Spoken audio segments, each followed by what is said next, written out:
Olá, acho que já estamos ao vivo. Boa noite a quem for chegar depois.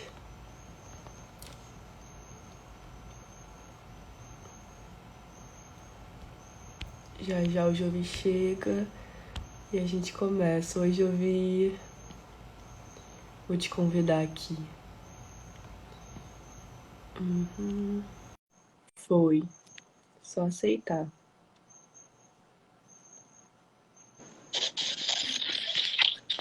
Oiê. Oi, Thalita, boa noite. Boa noite. Tudo bem? Dá para me ver bem? Dá pra ver, dá pra ouvir, tá ótimo. Boa noite, Boa noite, gente. tá Que aí. bom, Boa noite, que Denise. bom. É,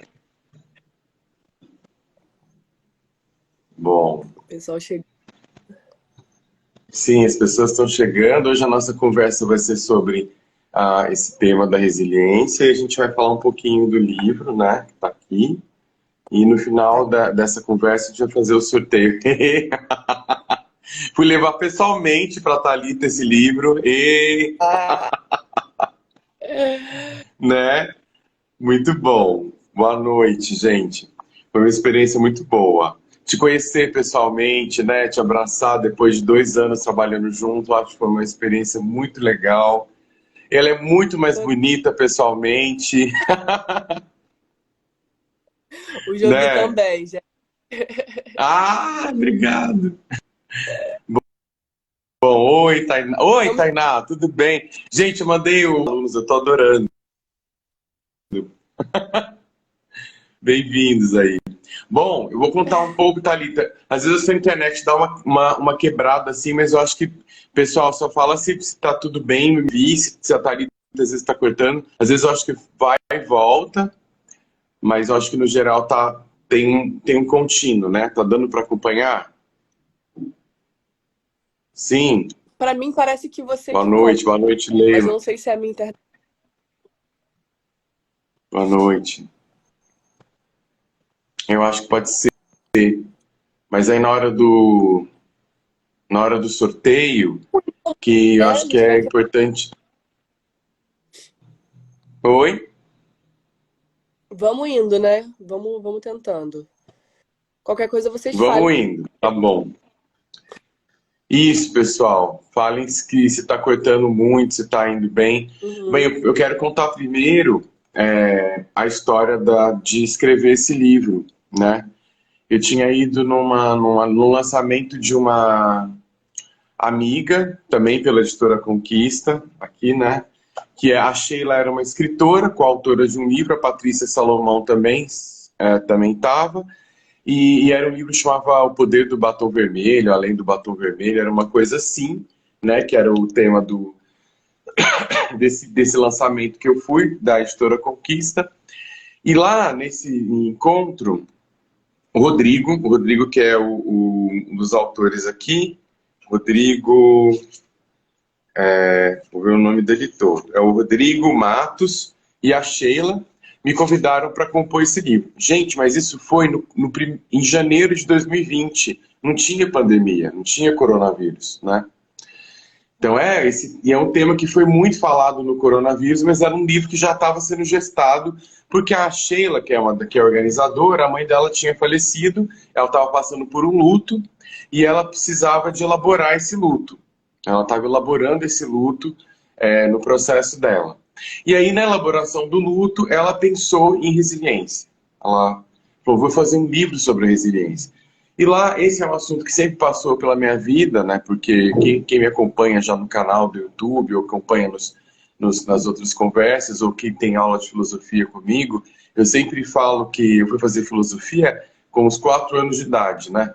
Com 4 anos de idade que a questão filosófica bateu para mim, porque foi uma morte muito trágica do meu pai e ali com 4 para 5 anos eu tive que perguntar de onde a gente vem, para onde a gente vai, qual é o sentido da vida, porque esse contato com a finitude, com a morte, faz a gente se fazer questões profundas e aí pensar um pouco no sentido da vida, né? E aí cada autor aqui desse livro conta um pouco da sua história com a resiliência e traz a sua forma de ver a resiliência, né? A Sheila tem o jeito dela, com a questão da morte da mãe. O Rodrigo vai contar dos desafios dele, né, para superar um diagnóstico, né, que teve uma doença, ele teve que atravessar esse diagnóstico, e aí cada um com as suas abordagens, né, ele mais ligado à abordagem junguiana, vai trazer uma visão assim, e o meu capítulo, eu vou para os meus dois lugares, né, eu vou para um lugar da filosofia, que é minha formação de base, a graduação, o mestrado, o ensino, o doutorado, a filosofia é um trabalho de ensino de filosofia, né, que a gente desenvolve. E eu começo dizendo isso. Só que não vou contar o capítulo, quero que vocês comprem o livro, por favor, estamos aqui, né? E escrever no Brasil é um desafio muito grande, porque não é barato, e as pessoas são cada vez mais no digital, e os livros de papel, eles têm... Foi muito livro, mais vendido na quarentena, os livros de papel. muito lindo que Hã? ele tá. Tá lindo, lindo, lindo. Muito O rico. papel é maravilhoso, dá vontade de ficar esfregando esse papel, né? E assim, no meu capítulozinho tem lá o resuminho, tem minha cara, tem toda a qualidade do material. E o conteúdo é muito interessante. Então eu começo a falar, não vou contar o artigo todo, né? Porque a ideia é que no sábado a gente vai ter uma oficina para vivenciar um pouco esses conceitos. Sábado, dia 7, sábado à tarde, tá aí nos nossos stories, acho que é das 15h30 às 17h30, né? Que a gente colocou. Deixa eu confirmar aqui. A oficina. Isso. E na oficina a gente vai vivenciar um pouco mais, E o que eu quero é trazer um pouco de duas questões provocadoras do artigo, que é de onde veio o conceito. Hoje de manhã eu estava dando aula, né? E uma aluna, era para pesquisar coisas abertas, assim, pega uma questão que você gostaria de ter, de não seguir uma fake news. Tem que ter 3, pelo menos, referências diferentes para você fundamentar a sua opinião. E ela foi pesquisar sobre ansiedade, uma insegurança, etc. E ela falou, olha, e tem uma coisa muito legal para a ansiedade, que é você desenvolver resiliência, né? Aí eu falei, olha que interessante, esse é um conceito muito importante que a gente teve que desenvolver agora, né? Eu comentei, por isso que tem uns aqui que vão aparecer pelo sorteio, eu comentei com eles de como que é escrever sobre isso. Pensando filosoficamente, primeira coisa, de onde veio o conceito? Por que eu estou com essa bolinha aqui na minha mão, né? De onde veio esse conceito de resiliência? O conceito de resiliência, eu começo dizendo aqui, na página 168, ativa. O que é um corpo resiliente? Eu penso resiliência contra rigidez. Então, é um conceito que vem da física. Esse pode ser uma questão inicial, pois o conceito de resiliência é originalmente pensado em termos de modulação e elasticidade para materiais de tensão e compressão no campo da física e da engenharia. Aí tem Yunis e Siemens, que são os autores que eu usei aqui o artigo. Um exemplo simples é imaginarmos que estamos apertando com a mesma força, ó. Vamos imaginar que você tem uma latinha de refrigerante, né? Quem está lendo aqui, uma latinha de refrigerante nas mãos e na outra uma bolinha de borracha, né?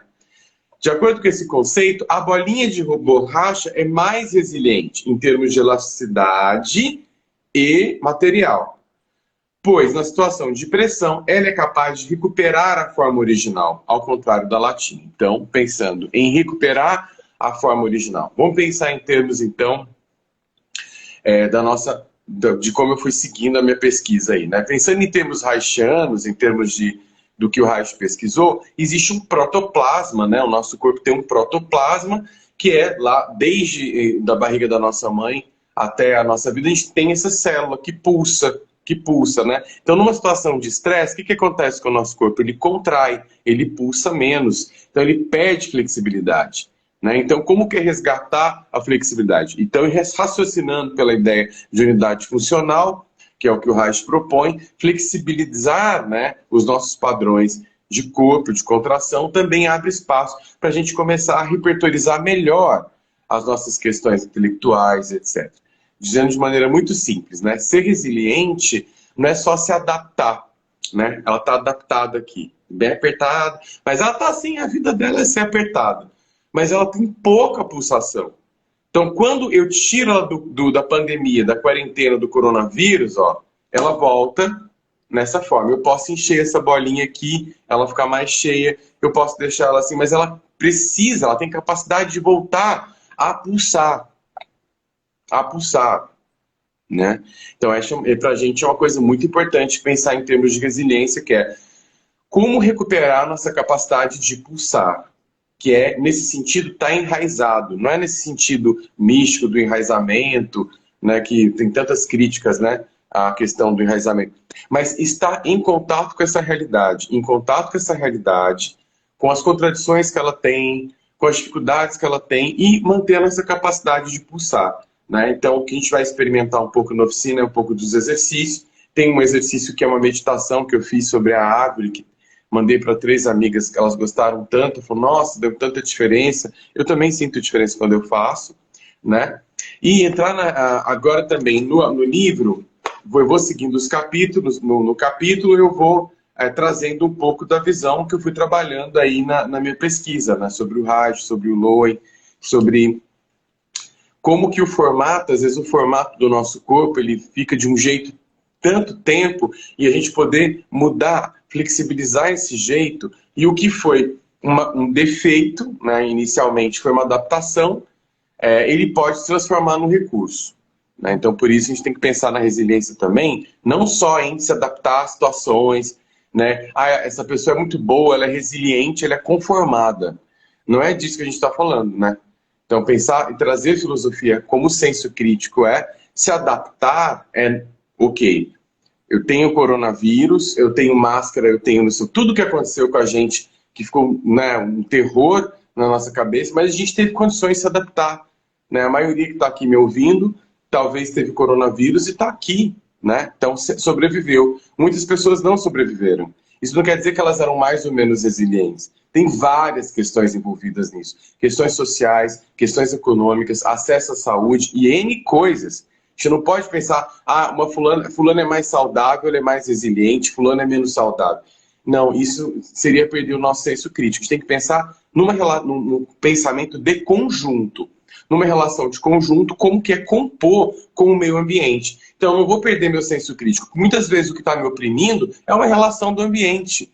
Eu escuto muita gente falar assim, muita gente. Nossa, esse final de semana eu briguei com a minha família, e você imagina que foi uma briga, né? Sei lá, agressões e tal. E às vezes a pessoa não brigou, ela só se posicionou diante de um ambiente que é manipulador, abusivo, angustiante, e ela interpreta aquilo como briga. Briguei com meus pais, briguei com meu chefe. Aí quando você vai prestar atenção, que briga é essa, né? Não teve uma agressão nesse sentido, né? Uma agressão verbal, física, simbólica. Existem vários tipos de violência.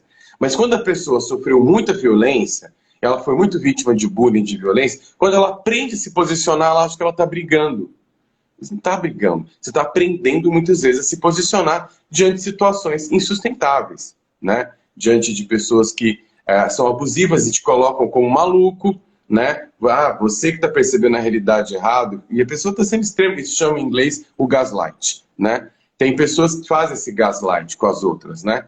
Então, se eu me posiciono e eu sou crítico no ambiente desse, eu não estou sendo menos resiliente, eu estou sendo resiliente, não perdendo meu senso crítico e me posicionando. Mas para se posicionar, a gente tem que flexibilizar muitos dos nossos padrões que foram aprendidos na infância. Que na bioenergética tem aqueles nomes, né? Esquizoide, oral, masoquista, psicopático, rígido, a nomenclatura que o Lowen criou, que vem da análise do caráter do Reich, e que as pessoas às vezes entram numa caixinha, né? Eu sou isso, eu sou aquilo. E o que eu trabalho um pouco nesse artigo é como o que é uma ferida pode se transformar numa saída, né? Como que uma coisa que é disfuncional, né?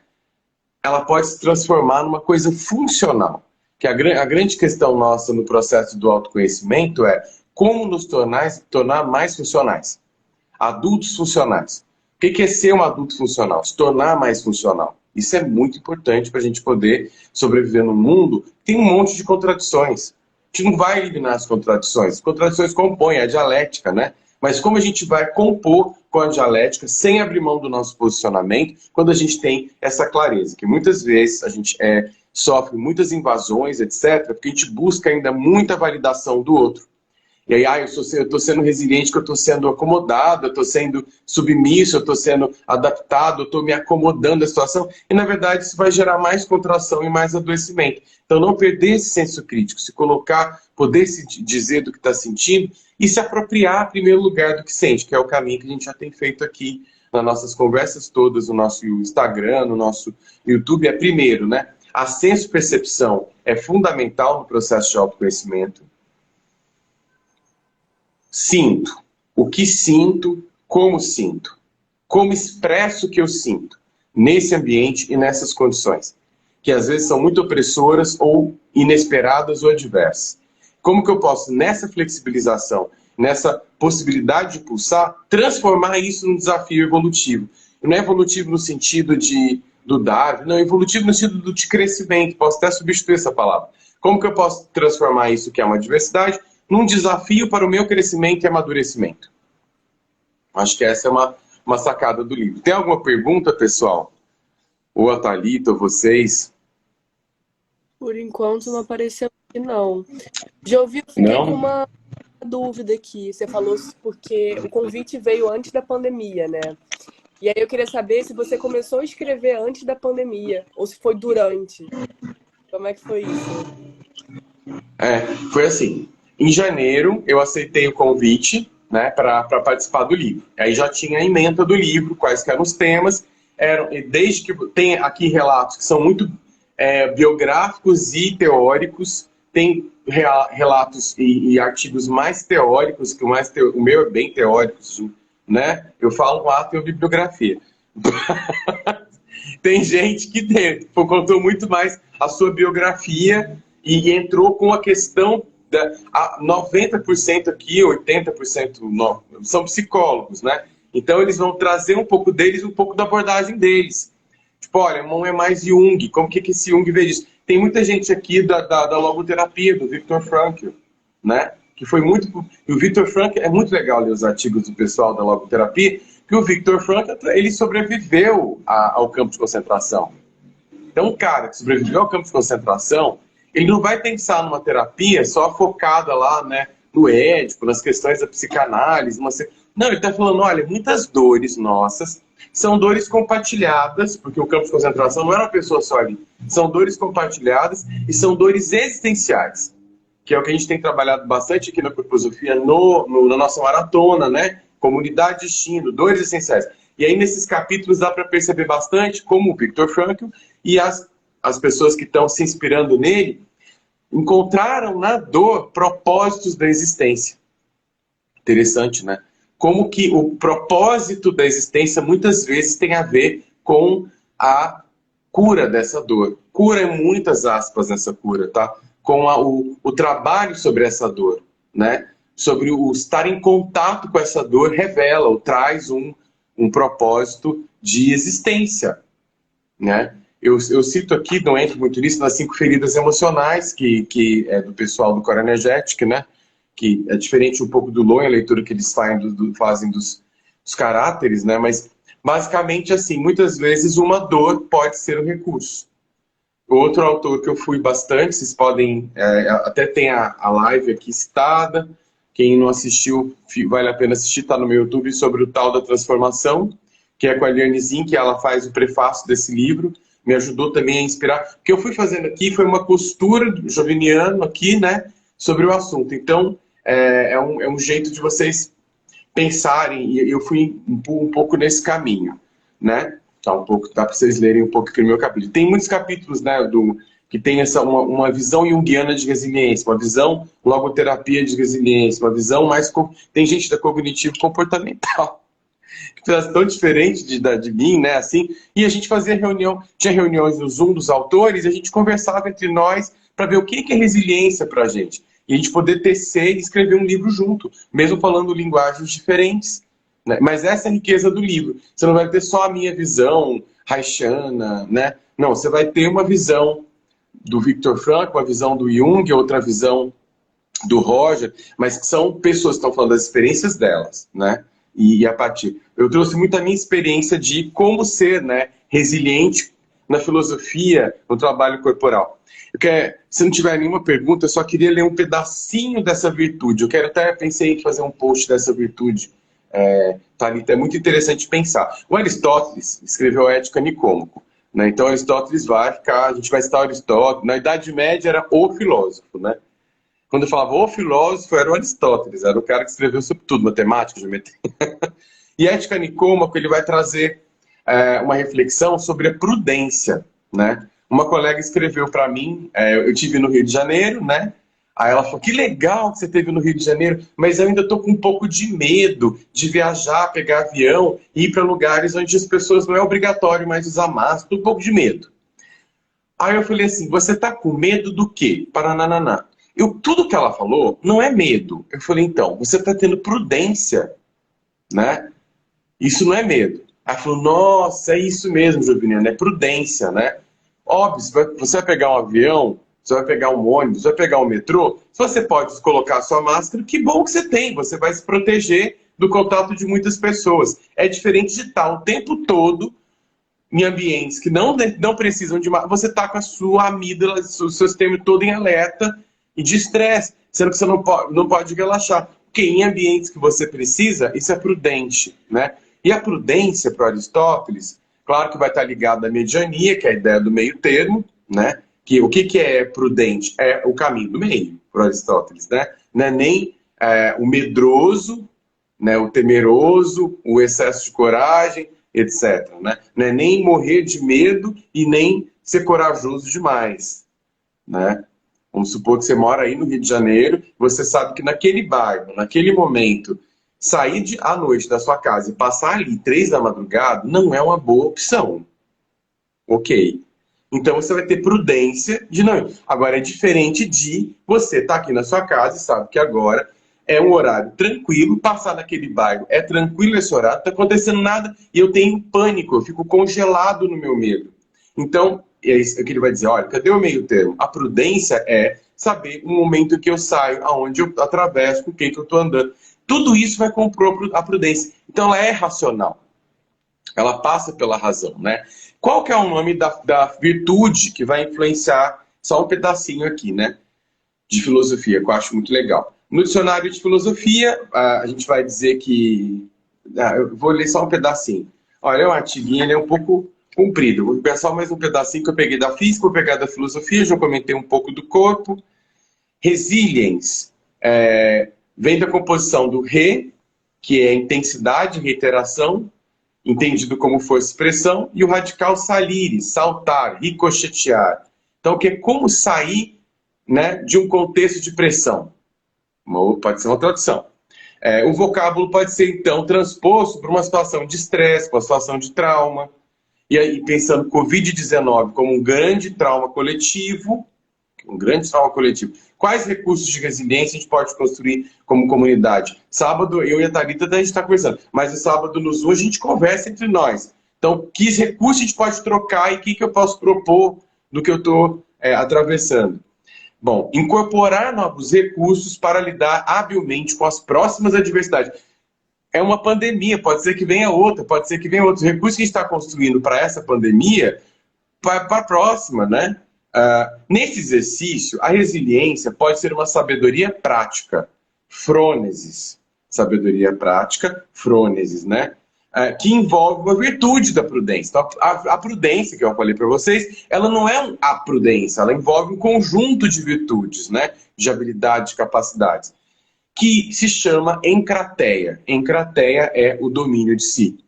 O que acontece no momento de estresse ou uma pessoa com sintoma de estresse pós-traumático? Uma coisa que ela narra é a percepção da falta do domínio de si.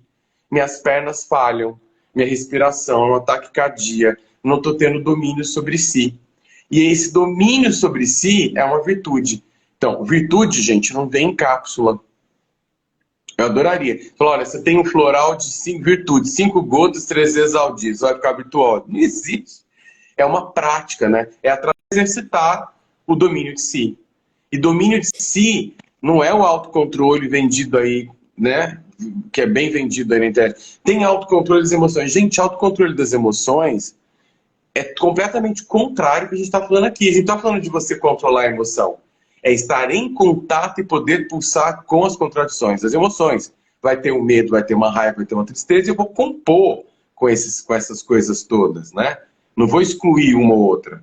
Eu vou compor com essas adversidades. Então não tem a ver com autocontrolar. O domínio de si, muito importante. Trazer para o domínio do eu, traz para mim, dá para mim. Trazer para o domínio do eu é estar em contato com aquilo e desenvolver os recursos para atravessar. Não é controlar autocontrole das emoções. Não é aprisionar, os reprimir, não. É você estar em contato com ela e ter os recursos para lidar, né?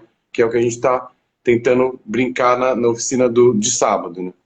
Gil Alves. A experiência de resiliência nos deixa mais vibrantes e prudentes. É isso, muito bonito. Muito bonito. Interessante que o Lowen usa essa Tá em palavra. contato com isso, né? Muito bom. Pessoal, tem alguma pergunta, algum comentário? Se a gente pode fazer o nosso sorteio. Que a ideia é a gente, né, falar um pouquinho. Eu já expliquei a proposta do livro, dos vários autores, as várias abordagens do repertório, né? Que vocês não vão ter só um repertório do Joviniano, vão ter outros repertórios compostos aqui, né? O livro, quem ganhar o livro no sorteio, eu vou fazer uma dedicatória, vou colocar no correio certinho, tá? A nossa amiga lá de João Pessoa gravou hoje, né, fez fotos, né, do livro Medo da Vida que chegou para ela, que ela tá lendo, tá gostando muito, ela postou as fotos. Foi lá para João Pessoa o nosso livro do Medo da Vida do Lowen. E aqui o Resiliência vai chegar em outras pessoas também aí, né? E aí quem comprou o livro no pré-lançamento, ele teve aquele valor menor, que era o valor do pré-lançamento, antes do lançamento na Livraria Cultura. Quem comprou antes, já tem todas as anotações aqui, vai com aquele outro. E aí quem adquirir agora tem um pequeno acréscimo, que é o pós-lançamento, que é o preço que a gente pagou para vir do correio, para vir para cá. E os valores de correio eu vejo com vocês que quiserem o livro com dedicatória, ainda tem exemplares aqui, eu posso mandar para vocês e vocês apoiem os escritores brasileiros, os pensamentos brasileiros aí. Bom, vamos lá. Tem alguma pergunta, gente? Então a gente vai sortear. Ai, Renata, tem perguntas? Daniel, oi Daniel, tudo bem? Célia? Marcos, muita luz para você também. Obrigado, querido. Continua, Marcos, né, Jovi? Vai Wallace. continuar o assunto, trazendo exercícios. Estão todos convidados, nossa oficina. Todo mundo, gente. Bem-vindo aí para a oficina de sábado. A gente vai, né, interagir, conversar uns com os outros e falar um pouco mais sobre isso. E mais que isso, é a gente compartilhar e construir estratégias coletivas, né? Não é ser eu que vou saber, né? Vou te tirar desse lugar e estudar resiliência. Eu acho que como eu posso ter a estratégia, eu quero ouvir de vocês também, a gente vai tecendo essas estratégias. E muito mais que isso, o ser resiliente, né? O que é ser resiliente? Eu acho que é construir um pouco disso, porque a gente atravessou um processo que a gente teve que ter muita resiliência, né? Um beijo, querida Bel, muito grato. Você que é uma querida. Bom, e aí juntos a gente pode construir mais coisas, né, como coletivo, né? Acho que é isso, eu que agradeço. Então a gente pode sortear, né, Thalita? Podemos. Já falei bastante, nossa. Foi ótimo. Obrigado. Já vou aqui posicionando.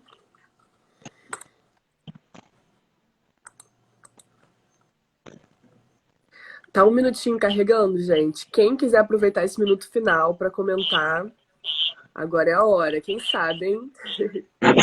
Comenta para ver. Olha que interessante, quando está carregando um trechinho do artigo, de um artigo aqui da Roberta, ela pega o Epiteto, que é um filósofo, né?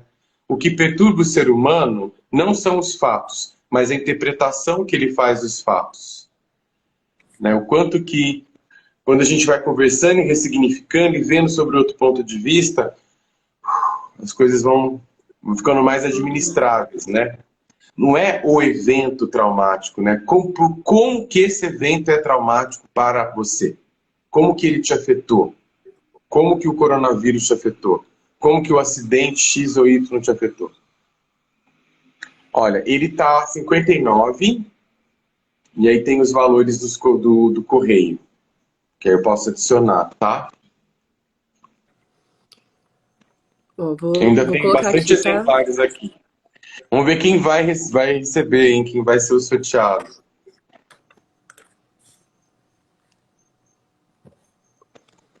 Tchan, tchararam. Vanessa Faria. Vanessa Faria. Vanessa Parabéns. Faria. Parabéns, Vanessa. Espero que seja uma leitura muito prazerosa, que te traga muitas reflexões. Parabéns, né? Que te abra caminhos aí para o ser resiliente. Eu acho que é interessante a gente entrar um pouco nisso no sábado. Ser resiliente. O que é o ser? A gente não é resiliente, a gente é construir um ser resiliente, com estratégia, com recurso, com um corpo flexível, né? Com uma mente flexível, para atravessar as situações e transformar esses problemas todos, né, em oportunidades para o nosso crescimento. Fazer realmente uma limonada aí de todo o limão que tá aparecendo. Né? Desenvolver essa capacidade. Thalita, eu quero te agradecer muito a sua parceria, a sua disposição, né, que 2022 seja um ano aí que seja um ano maravilhoso, que a gente está começando agora, acabou o carnaval. Será que acabou mesmo? Ai, ó, Grande Rio, campeão. Ê! Fiquei torcendo pra Grande Rio. Ela ganhou, hein? Que Foi beleza, lindo, que foi beleza. lindo. Muito lindo, maravilhoso. Um beijo, querida. Muito grato e até sábado. Obrigada a todo mundo. Até sábado, gente. Até